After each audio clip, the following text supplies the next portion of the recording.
sing songs about a rambling man. Put a cold one in my hand. 'Cause you know I love to hear those guitar sounds. But don't you play, I'm so lonesome I could cry. 'Cause I'll get all balled up inside. And I'll get whiskey bent and hellbound.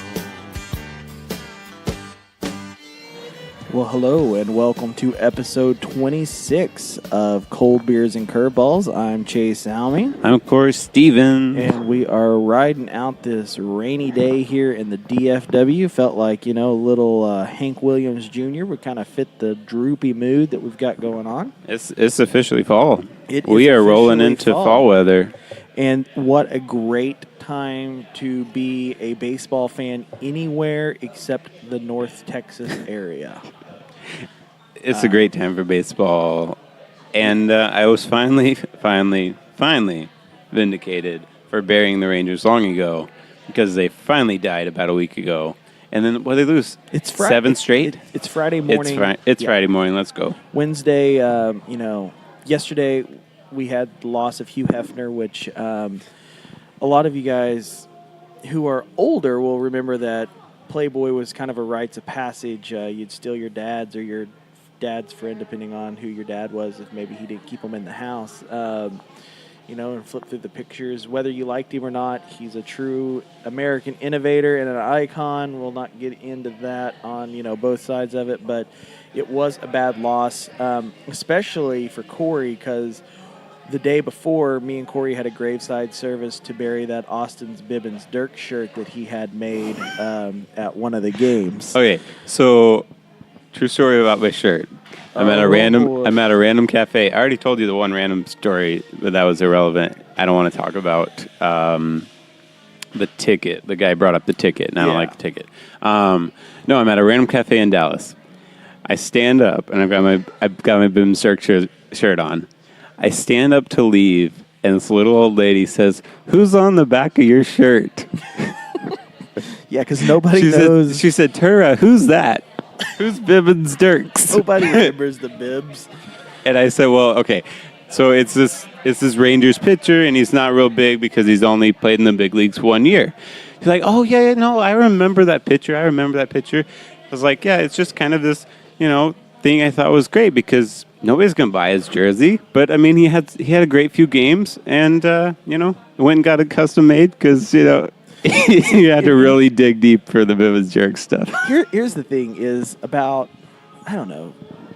Look, the real point. 6 years ago, the first time Napoli came around, I had a Mike Napoli shirt. You were all about that, weren't you? Just like Corey.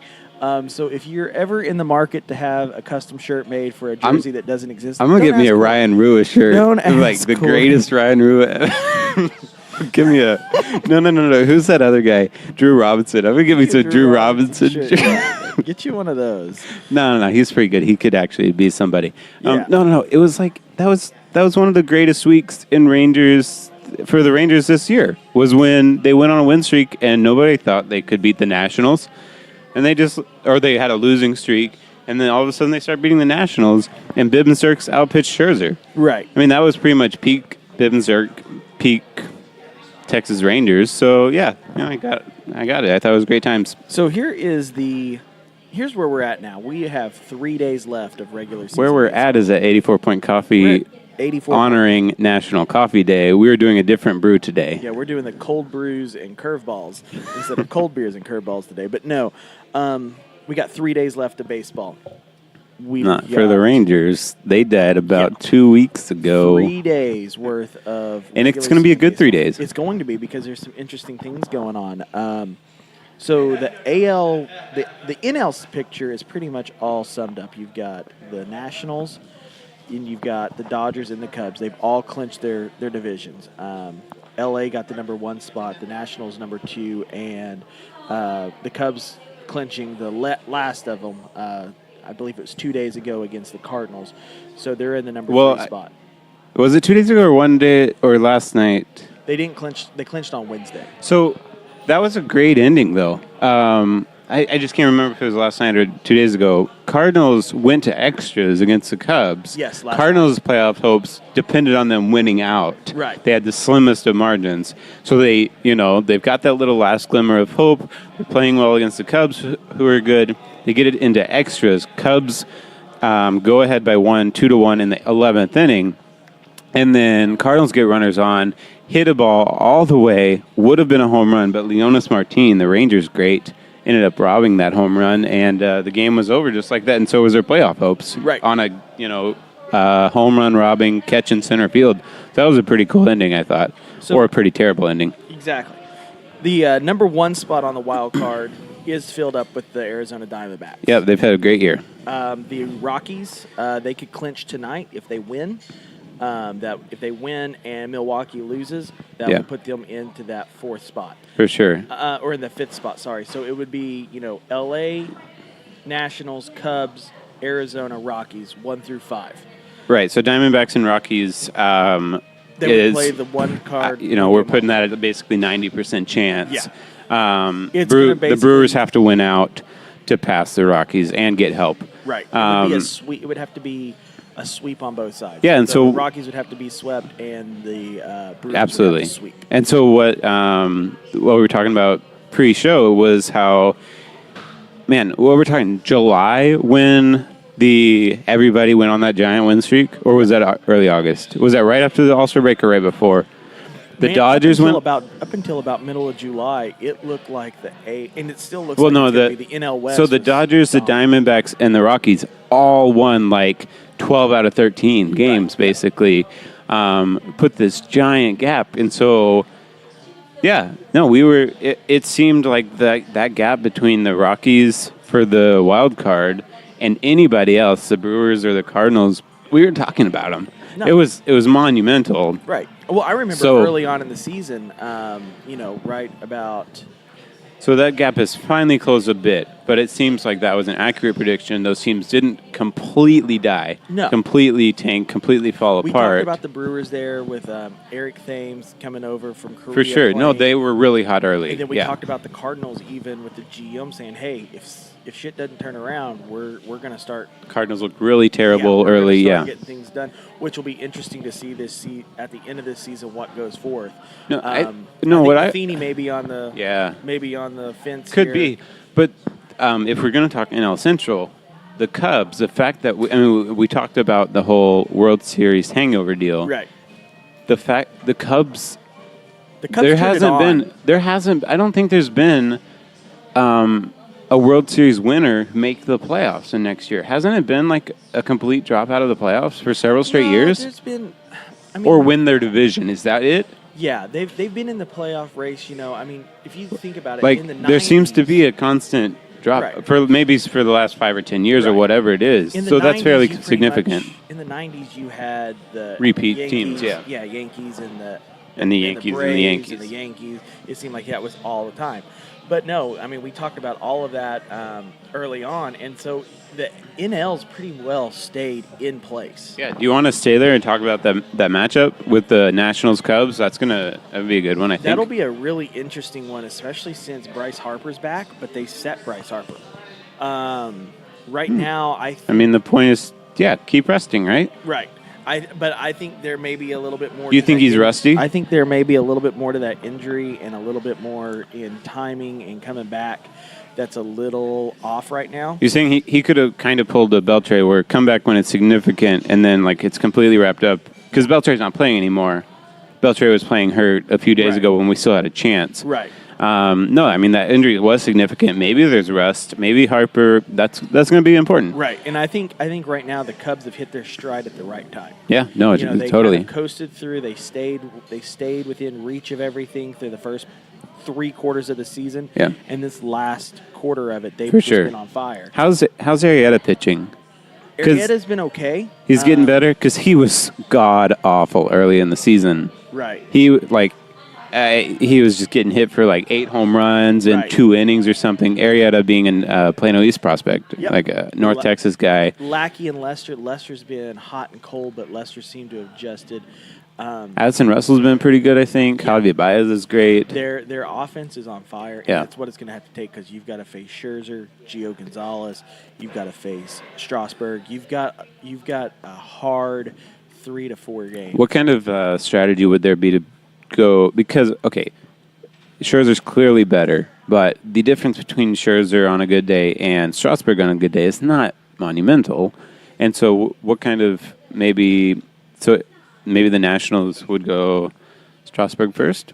Or people were bringing that up that Dusty might get funky with his strategy. Dusty may get funky with it. Not as funky as Joe Madden would be with something. Joe Madden would be like, "Hey, let's put Let's put our number 4 pitcher in. let's have Chris Bryant start the AL or the NLDS." No, I like both of those teams are full of superstars. Right. We talk about baseball needing superstar quality, superstar players. Those teams have it. They have the name cachet. They're in the big markets. They've got former MVPs, former Cy Youngs. They got all the star pieces to make a great series. Right.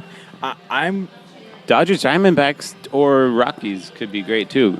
I think. Well, I don't think it's going to be that great. I think think LA's got enough playoff quality. The only thing that you lose some veteran leadership, But they're with super no cold right now, Gonzalez. right? They've been okay. They're but they have basically been backing playing, into the playoffs. They've been playing the Padres. That makes it easier. Yeah. But, like, the Diamondbacks have the squad. Like, in a normal year, when the Dodgers aren't just incredibly good, the Diamondbacks would be challenging for the division lead. Right. To the win of the division. They've had a great year. They have a great roster. They got Zach Greinke. They've got, Paul Goldschmidt. They've got good offense, good pitching. They could definitely challenge. They've got the talent. They, have to beat the Rockies, who could get lucky, and win a one-game wild really card. The Rockies, if the Rockies offense shows up, they've got Charlie Blackmon, who NL MVP candidate. He has 14 or 15 triples.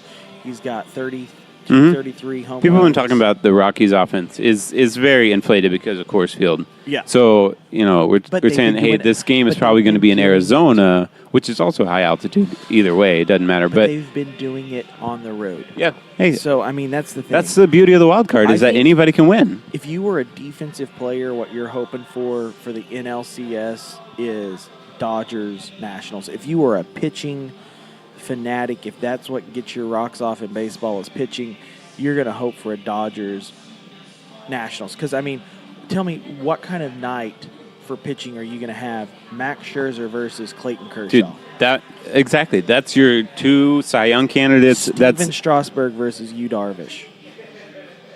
That doesn't really get me going that much because I'm not a U those are- fan that much. But no, totally. They're We good spent the fucking entire pitching. year shitting on Yu Darvish, and he Yeah. has been pretty good. And Yeah, he Sometimes was bad. He was pretty good for Texas, and then he got with the Dodgers. I mean, sometimes good, sometimes bad. It's basically a story. you know, He's- my dad's a pastor, and his favorite saying is, "Bad company corrupts good people," and I feel like that is probably the most truest statement for Yu Darvish. Was this company that he spent all season with the Rangers was just we were not getting him any run support. We've talked they about weren't that, doing right? and just the But he's had morale. some bad starts for the Dodgers. I mean, he's on a way better team, and he's gotten hit around. And I think it was against the Diamondbacks who came in and completely destroyed he had a him. bad game, and then he'll pitch 7 scoreless. No, innings. Dodgers have just been an incredible team all year. Have been so good. Have so much talent. They should be They playing should the roll. Nationals in the NLCS. Yeah, that's a good number 1 and number 2. I think the Cubs will really put a run in for it. Yeah. Because they finally hit that stride. But I think the interesting thing that will be to watch, since it's been fairly well set for most of the season on that NL side, is going to be the AL side. Yeah, let's go AL. AL, you've got Cleveland and Houston. Right now, Cleveland's number 1, Houston's number 2 in the rankings. And that'll probably change because I think the tiebreak would go to Cleveland. First commentary on that is the fact that just like the Dodgers, Houston Astros were so incredibly far ahead in the AL standings. They were just lapping the field. And Cleveland was just worried about, separating themselves from the pack in the AL Central. Yeah. They were, they weren't beating like Kansas City very much. They were just barely ahead of, the Twins and stuff. Right. And then Cleveland went on that 22-game winning streak and have been hot since then still. And now Cleveland's going to be the number one team. Yeah, they're definitely. It's just been a crazy change of course. No, they hit their stride a little later on in the season, and they haven't really looked back. They've got a great starting rotation. They've got a great bullpen once again. Yeah. Got great offense. Got good position players. So they're the number one seed. Houston's number 2. If the season ended today, Boston would be number 3. Boston's got a nice lead over the Yankees. Yeah. Almost no chance for the Yankees to come back, Yeah, really. it's pretty much kind of where it is on the wild card on the NL side. So the Twins were able to clinch that fifth spot, the second wild card spot. They had over 100 losses last year. One of the worst to first, essentially. Yeah, one of the worst teams of 2016, 2017. They're in the playoffs, and they would play the Yankees if that was the case. Yeah, Yankees would have the home field. Arizona has the home field on that wild card. L.A. and Washington have the home field on the NL side. For sure. Do you think Twins manager wins manager of the year because of that turnaround? That's pretty damn significant. But there's so many others, like Terry Francona or whatever. Right. I mean, there's so many others.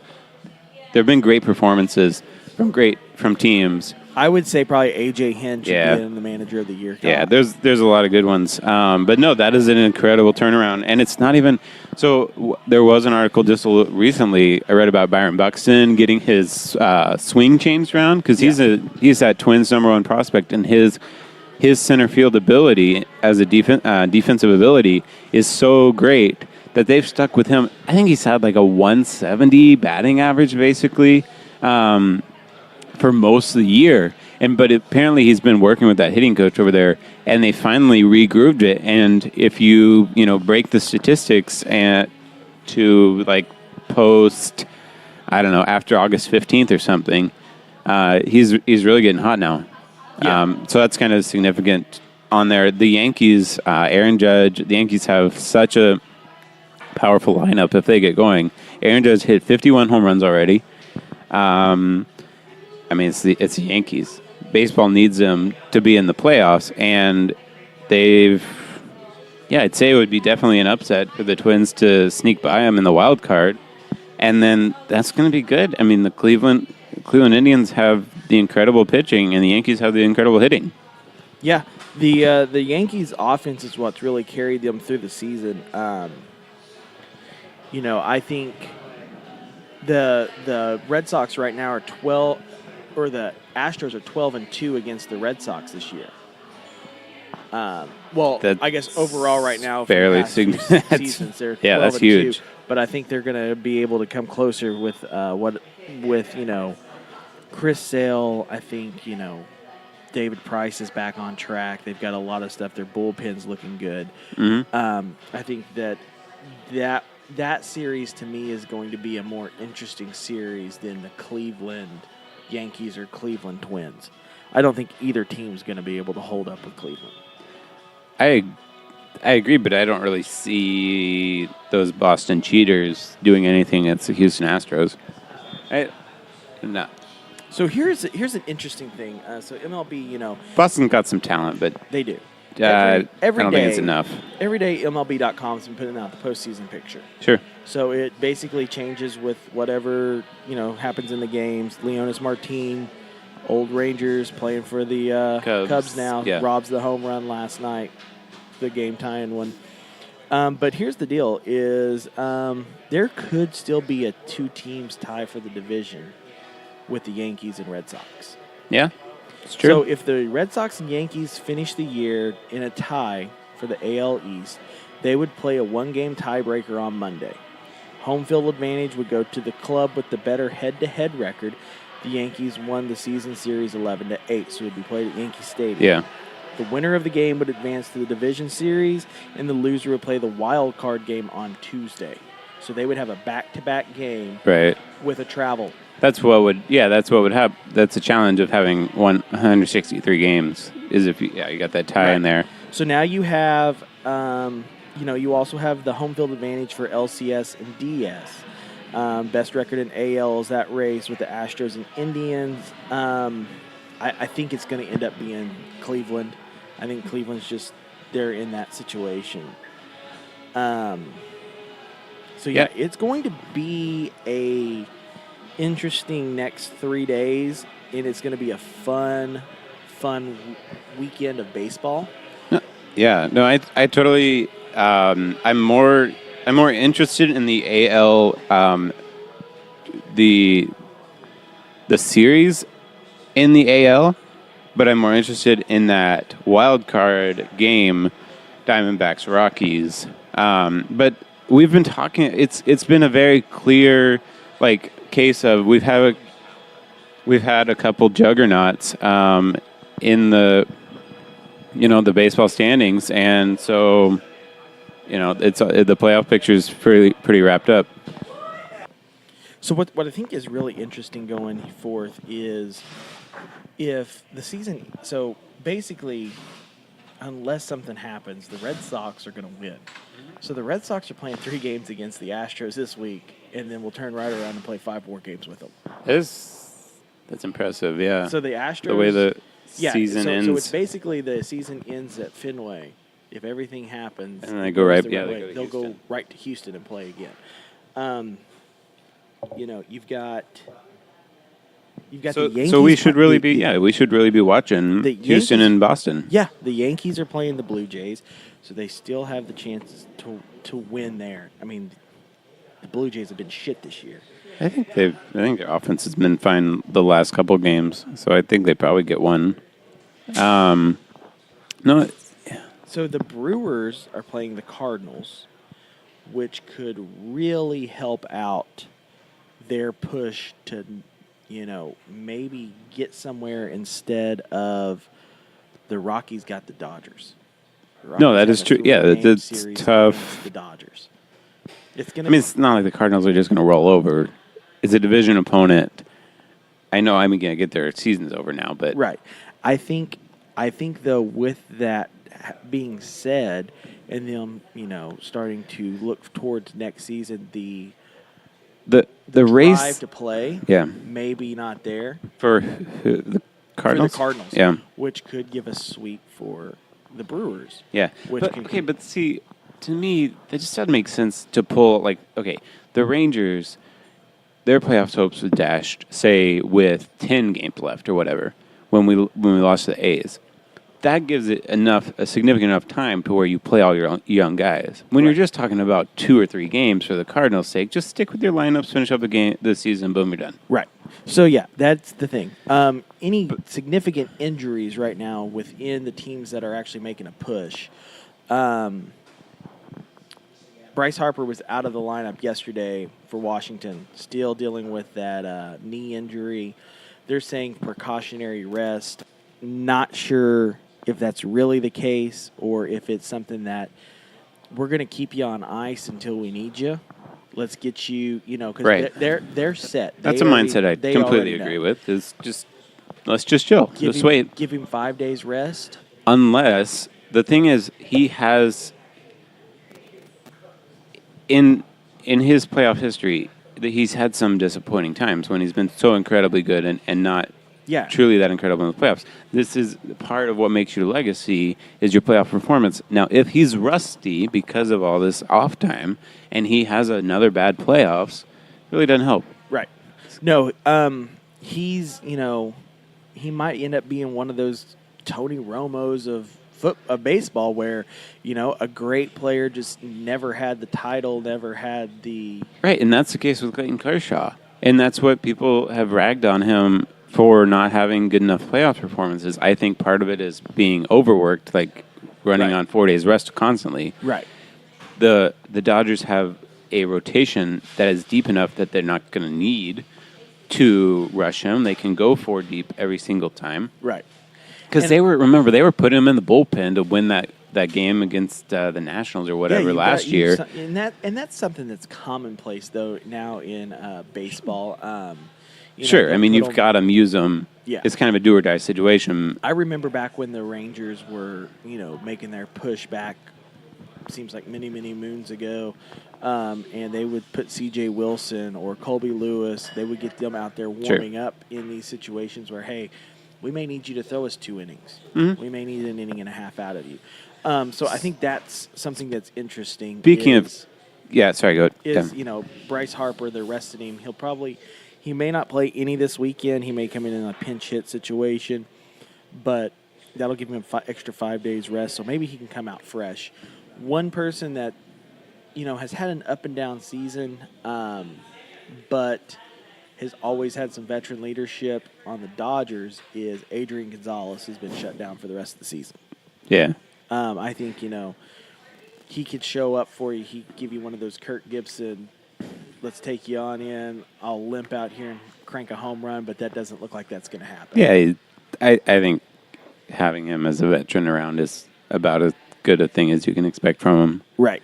So this season is over for a lot of teams. A lot of teams are going to go back to the drawing board, kind of see what they're going to plan on for free agency, winter meetings, working with their prospects. One key person on one team that will not be coming back next season is Matt Cain of the San Francisco Giants. Announced retirement yesterday. He didn't. Yeah. He had a great run. He was it's kind of fizzled out the last few years, but yeah, he did announce his retirement the other day. I think with baseball. In other news, R.A. Dickey still going. R.A. Dickey, he'll be pitching until he's 50. Guy doesn't care. But baseball is one of those things where it's like it's kind of sad to watch. You see these guys who are just on top of the world for so long, and then they start to fizzle out, and you don't hear about them anymore. And there was an interesting article that was in Bleacher Report about Carl Crawford, which players fizzling out. Yeah. That's a segment today. There we go. It's not hot or not. It's even better. Players fizzling out like a flat soda. Right.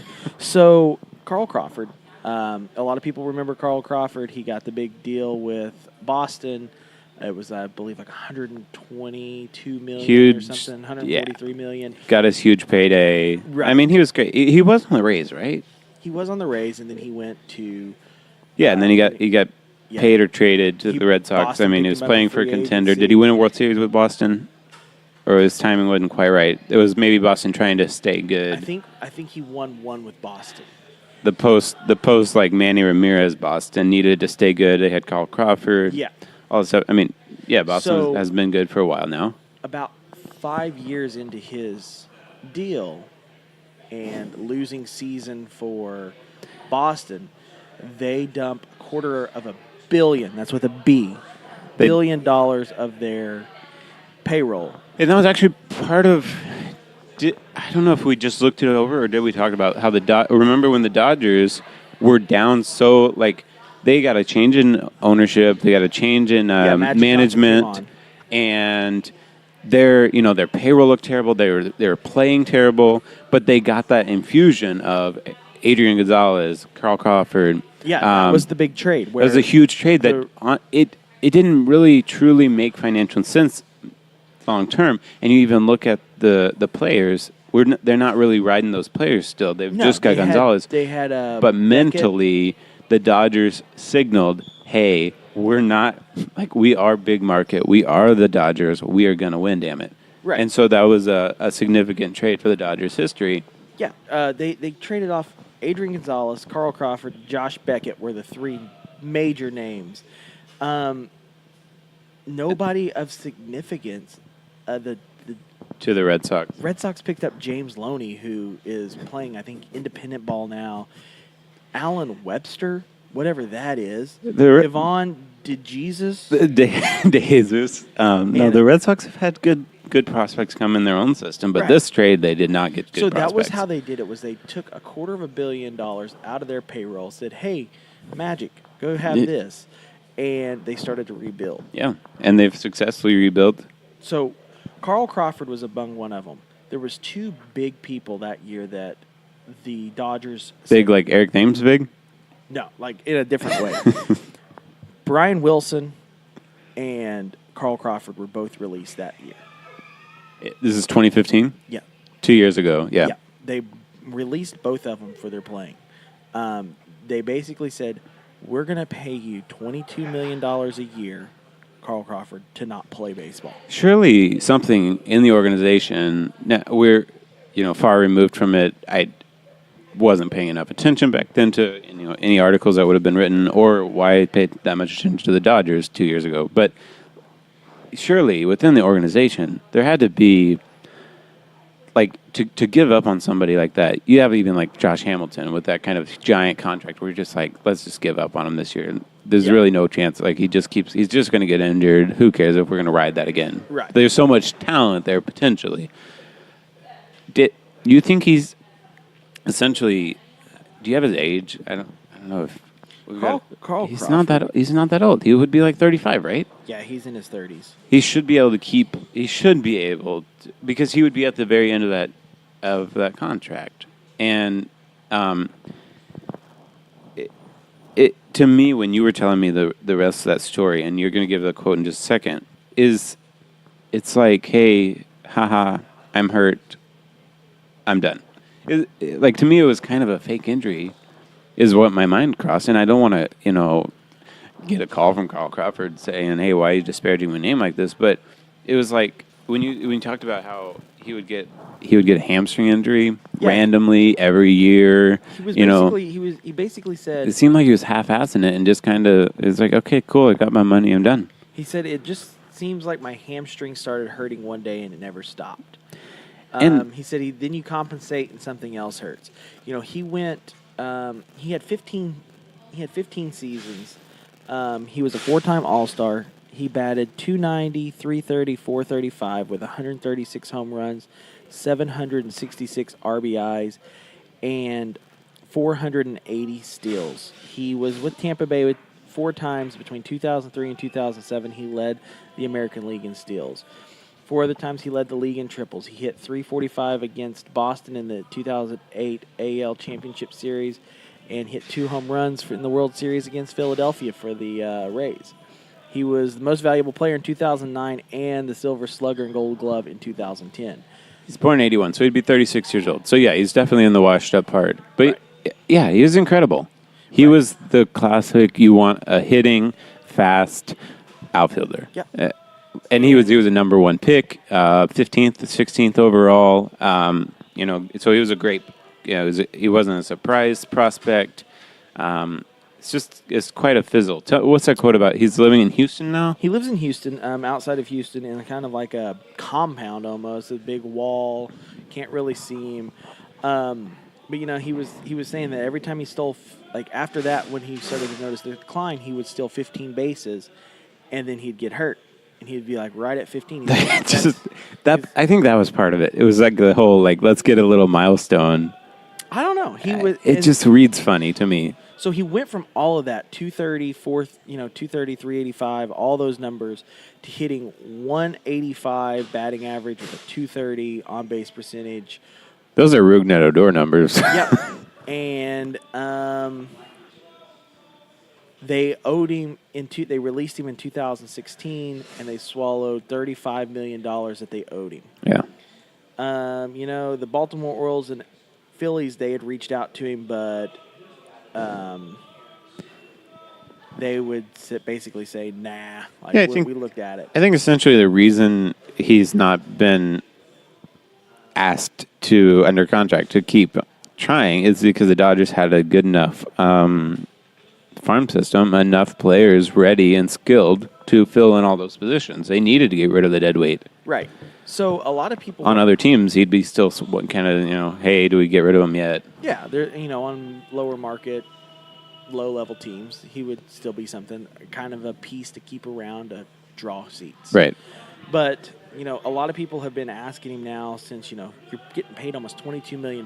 This is the last year of his contract, last season for the contract, and then that's it.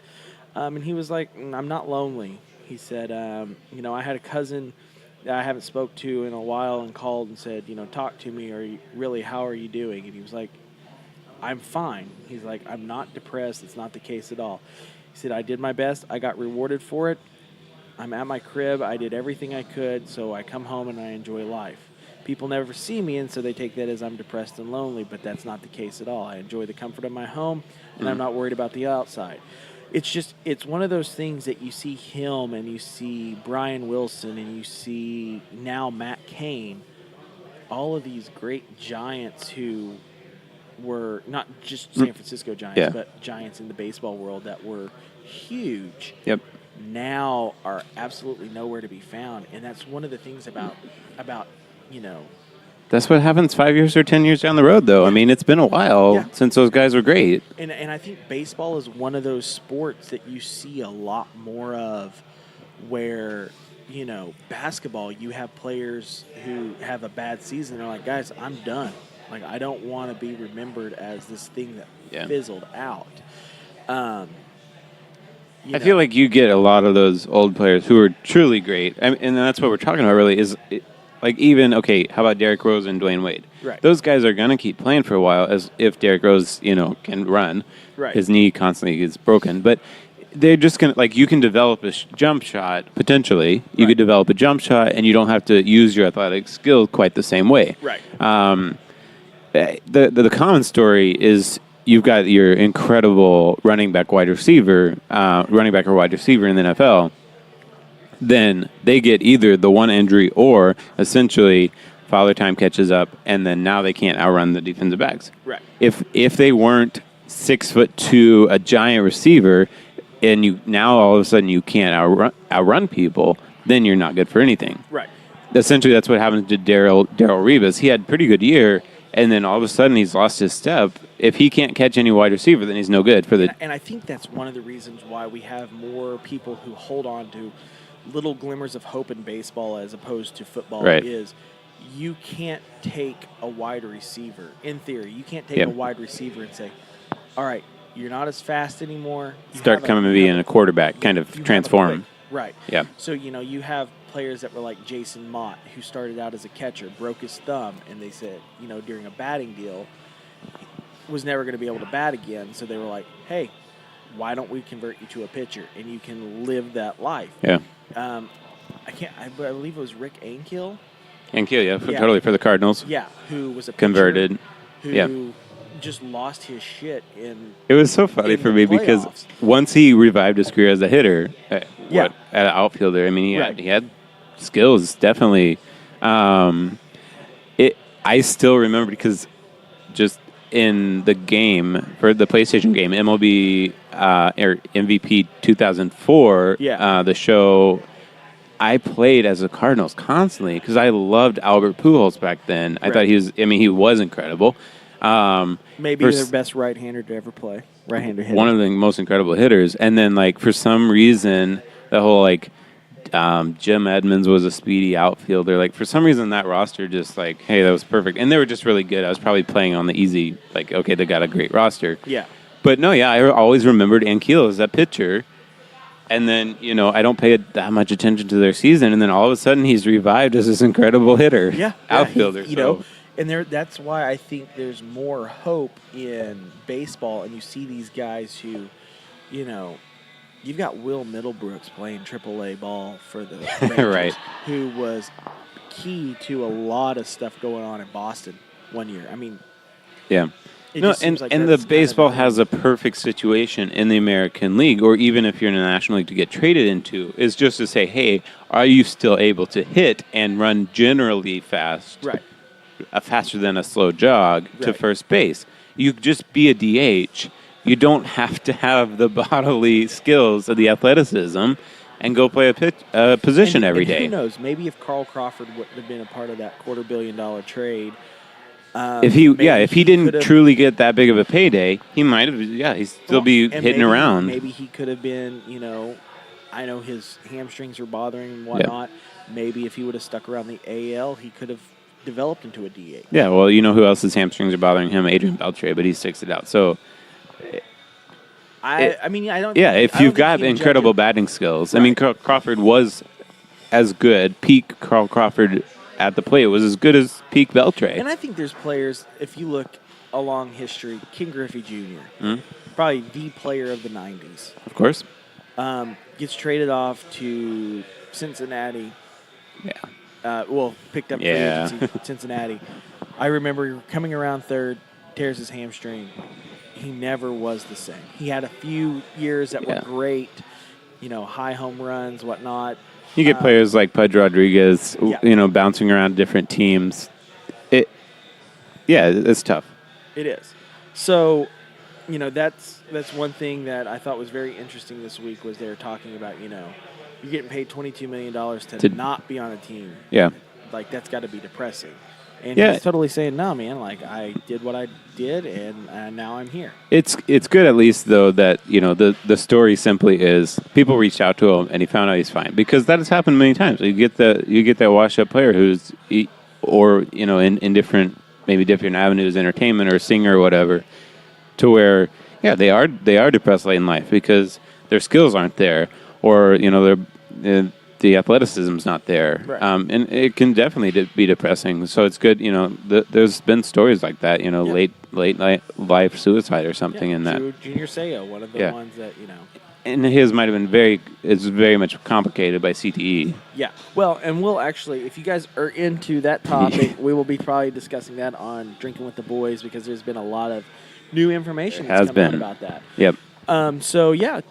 Definitely. This is going to be a really fun 3 days of baseball. There may be an extra podcast thrown in. Who knows if there's something new. What Chase wants to say is there's a good show, and there's a lot to look forward to. There It's is. playoff baseball. We have finally put up with it, and we are in October almost. We are almost to October baseball, fall baseball.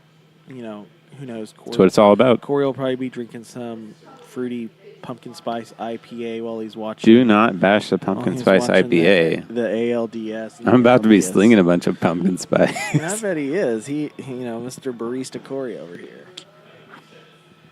No, I like me a good Mars and Oktoberfest beer, though. Oh yeah, no. That's one of the great things about this time of year is the Oktoberfest beers are coming out. And, Except for Shiner's Oktoberfest sucks. You don't like it? Nah. I like a lot of other Oktoberfest better than theirs. Do you? I bet Sam Adams has a better one. I don't know about that. Sam Adams the past few years has kind of been like a skunky beer. I used to love Sam Adams. Well, I used to love Shiner, and now there's only a couple.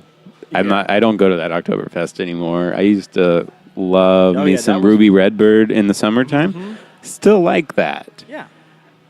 And that was like a big moment is when the Ruby Redbird was gone off the shelves and Oktoberfest showed up, and you're like, damn, I don't want this. It's not the best. And they kind of had they had like a pecan peach winter one. Yeah. Shiner did, and that's fine.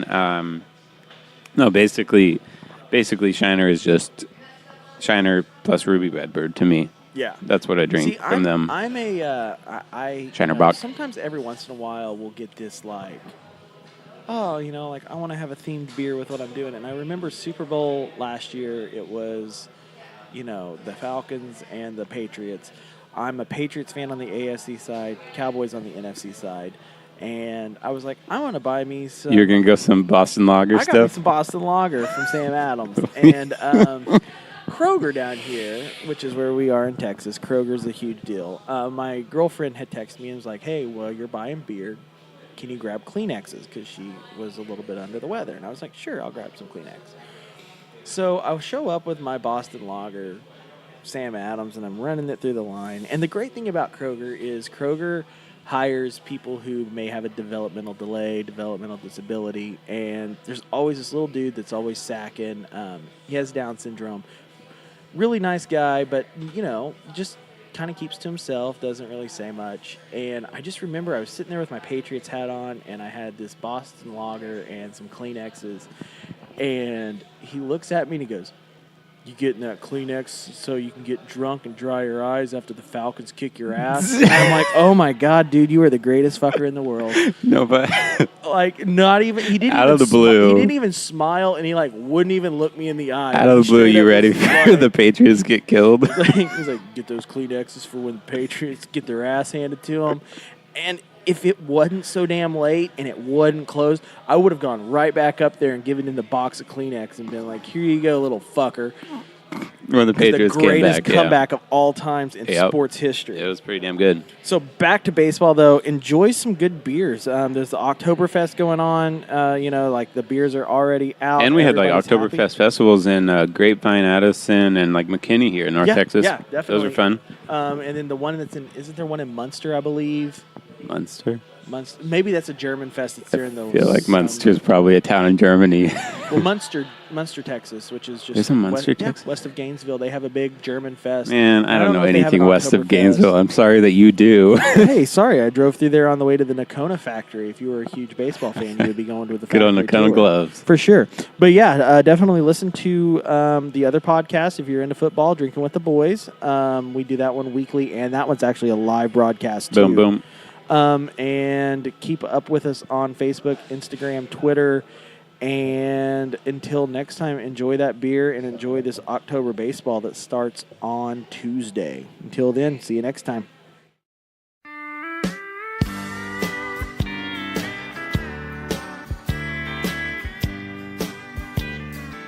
Play me some songs about a